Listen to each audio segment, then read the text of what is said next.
Hello everyone, कैसे हैं आप लोग। होपफुली सब अच्छे होंगे और सेफ़ होंगे। तो आज की वीडियो में मैं आपसे बताने जा रही हूँ कि फूड मिथ इन प्रेगनेंसी। तो जब भी एक लेडी जो है प्रेग्नेंट होती है तो खूब सारे लोगों के सजेशंस आने लग जाते हैं कि आपको ये खाना चाहिए, आपको ऐसे खाना चाहिए, ये नहीं खाना चाहिए, इसके खाने से ऐसे हो जाएगा, ये नहीं खाओगे तो ऐसे हो जाएगा, इसको नहीं करोगे तो ये चीज़ हो जाएगी। तो बहुत सारे लोगों के अलग अलग जो है सजेशंस आने लग जाते हैं कि हमें कौन सी चीज़ खानी चाहिए और कौन सी चीज़ नहीं खानी चाहिए।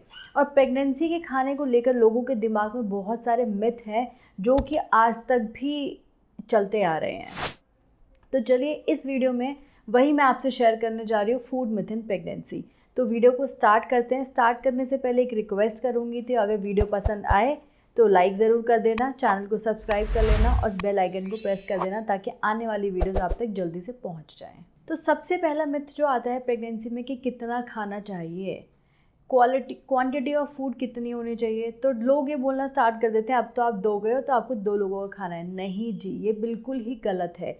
आप अगर प्रेग्नेंट हैं तो आपको ऐसा नहीं है कि 2 लोगों का खाना है, आपको अपना जो फूड है उसको थोड़ा सा ही एक्स्ट्रा करना है। 200 to 300 कैलोरीज जो है उसको एक्स्ट्रा करना है, डबल नहीं खाना है। अगर आप डबल खाओगे तो वो अपने लिए आप जो प्रॉब्लम है वो क्रिएट कर रहे हो, अपना एक्सेसिव फैट क्रिएट कर रहे हो। जितना ज़्यादा बॉडी का वेट बढ़ेगा उतना ज़्यादा आपके बैक के ऊपर प्रेशर आएगा, उतना ज़्यादा आपको बैक पेन होगी। तो बहुत ही ज़्यादा डबल नहीं खाना है। क्वालिटी ऑफ फूड मैटर करता है कि what you are eating, quantity of food doesn't matter in your pregnancy. Double नहीं खाना है, सिर्फ थोड़ा सा एक्स्ट्रा खाना है क्योंकि बच्चे को डबल एक पूरे बंदे का खाना जो है वो नहीं चाहिए।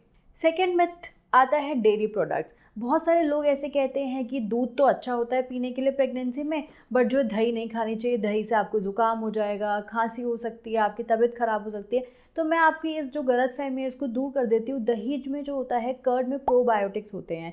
तो probiotics are very good for our body. जो प्रोबायोटिक्स हैं हमारी बॉडी में जब वो जाते हैं तो इन्फेक्शन के जो चांसेस हैं हमारी बॉडी में वो ना के बराबर हो जाते हैं।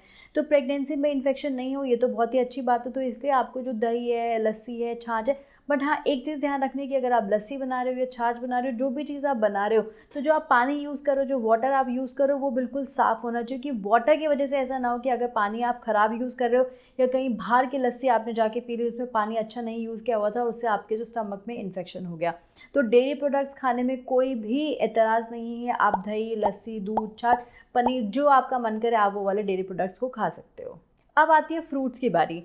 बहुत सारे लोग ये बोलते हैं कि विटामिन सी वाले जो फ्रूट्स हैं, संतरा हो गया, मौसमी हो गया, अगर आपकी डिलीवरी का जो टाइम है वो बीच में विंटर्स आ गई हैं तो आपको ये जो फ्रूट्स हैं कंज्यूम नहीं करने चाहिए। ये भी चीज़ जो है वो बिल्कुल ही गलत है। ऐसा नहीं होता है क्योंकि विटामिन सी के जितने भी प्रोडक्ट्स होते हैं, विटामिन सी के जो फ्रूट्स होते हैं, संतरा है, मौसमी है, स्ट्रॉबेरीज़ है, ये आपकी बॉडी के लिए बहुत ही अच्छे होते हैं। विटामिन से जो हमारी बॉडी की जो इम्यूनिटी को हमेशा से बूस्ट करता है, वो हमारी इम्यूनिटी को बढ़ाता है। तो अगर आप प्रेग्नेंट हैं और आपको ये वाले फ्रूट्स पसंद है या नहीं है, मैं ये नहीं बोलूँगी, पसंद है तो खाने चाहिए। बट प्रेगनेंसी में जो फ्रूट्स हैं, किसी भी तरह का फ्रूट अगर आपको पसंद है, आपको 2 to 3 सर्विंग्स, मतलब 2 से 3 अलग अलग तरह के जो फ्रूट है एक दिन में वो ज़रूर खाने चाहिए। तो चलिए नेक्स्ट जो पॉइंट आता है वो ये होता है कि काली और सफ़ेद चीज़ अगर हम खा लेंगे तो हमारा, अगर काली चीज़ खा रहे हैं तो जो आपका बेबी है वो भी काला पैदा होगा, और जो अगर हम सफ़ेद चीज़ खा रहे हैं तो आपका जो बेबी है वो भी सफ़ेद पैदा होगा। जी नहीं, ऐसा बिल्कुल नहीं होता है। ये बच्चे का जो कलर वो जीन्स के ऊपर डिपेंड करता है कि जो मदर फादर है उनका क्या जो कॉम्प्लेक्शन है, उनकी जीन्स उसकी बॉडी में, बच्चे की जो बॉडी में है वो कौन सी जीन्स गई हैं, उसके ऊपर बच्चे का जो कलर है, कॉम्प्लेक्शन है, वो डिपेंड करता है। ना कि आपके खाने के ऊपर डिपेंड करता है कि अगर आप काली चीज़ खा रहे हैं तो आपका बच्चा काला होगा, या if you are eating white products तो आपका बच्चा जो है वो सफ़ेद होगा। ऐसा बिल्कुल नहीं होता है। नेक्स्ट क्वेश्चन जो बहुत सारे लोगों के दिमाग में आता है कि हमें प्रेगनेंसी में चॉकलेट खानी चाहिए या नहीं खानी चाहिए।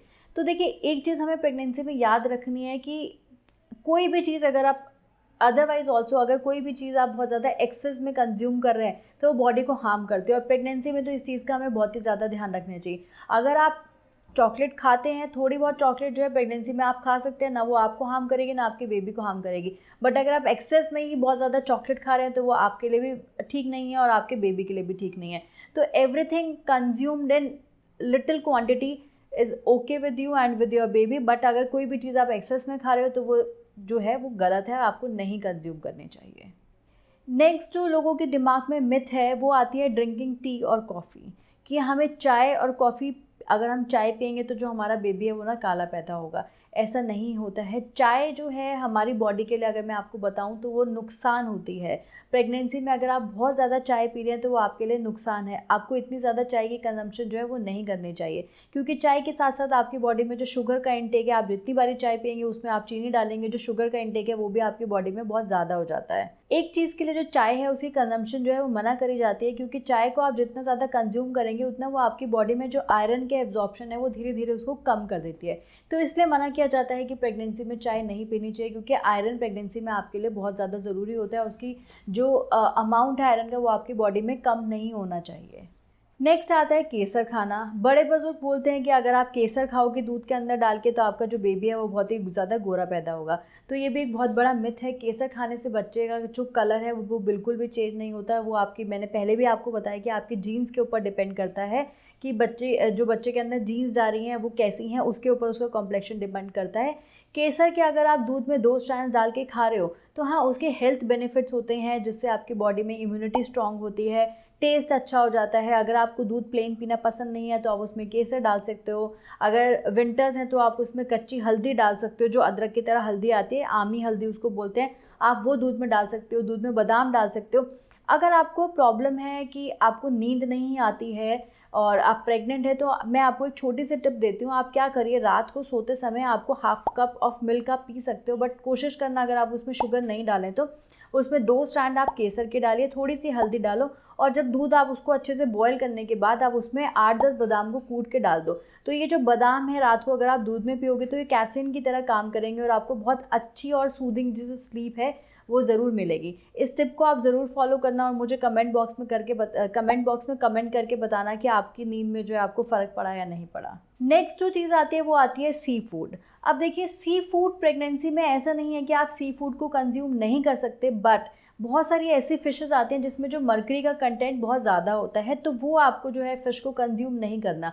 आप अगर कोई भी फ़िश को कंज्यूम कर रहे हो तो पहले आपको उसमें चेक करना पड़ेगा कि इसमें मर्करी का जो कॉम्पोजिशन है, मर्करी का जो अमाउंट है वो बहुत ज़्यादा तो नहीं है। और एक चीज़ का आपने और ध्यान रखना है, अगर आप प्रेग्नेंट हैं तो जो भी आप फ़िश को कंज्यूम कर रहे हो वो प्रॉपर्ली कुक्ड होनी चाहिए, हाइजीनिक होने चाहिए। अदरवाइज़ फ़िश खाने से या कोई भी सी फूड खाने से किसी भी चीज़ की मनाही नहीं होती है। आप प्रेगनेंसी में सी फूड जो है अच्छे से एंजॉय कर सकते हो। जो नेक्स्ट मिथ है वो बहुत ही कॉमन मिथ है, and that is related to the Chinese food. लोगों को डॉक्टर्स भी मना करते हैं कि आपको चाइनीज़ फूड जो है वो अवॉइड करना चाहिए। चाइनीज़ फूड, ऐसा नहीं है कि चाइनीज़ फूड अनहेल्दी होता है, चाइनीज़ फूड बहुत ही ज़्यादा हेल्दी होता है, बट इंडिया में वो जिस तरीके से बनाया जाता है तो उसको वो अनहेल्दी कर दिया जाता है। अगर चाइनीज़ फूड अनहेल्दी होता तो चाइना में जो पॉपुलेशन है वो इतनी ज़्यादा नहीं होती।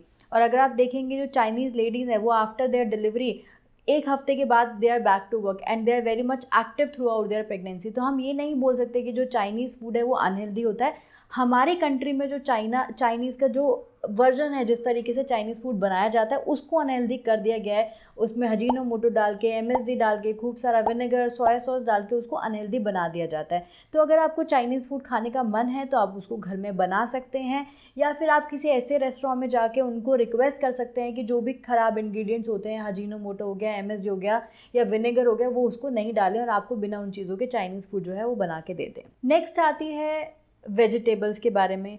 तो वेजिटेबल्स आपको कच्ची, अगर वेजिटेबल्स आप कंज्यूम करना चाहते हो, आप सैलड खाना चाहते हो तो उसमें भी कोई हार्म नहीं है। सैलड में बहुत अच्छा फाइबर होता है and which is good for your body.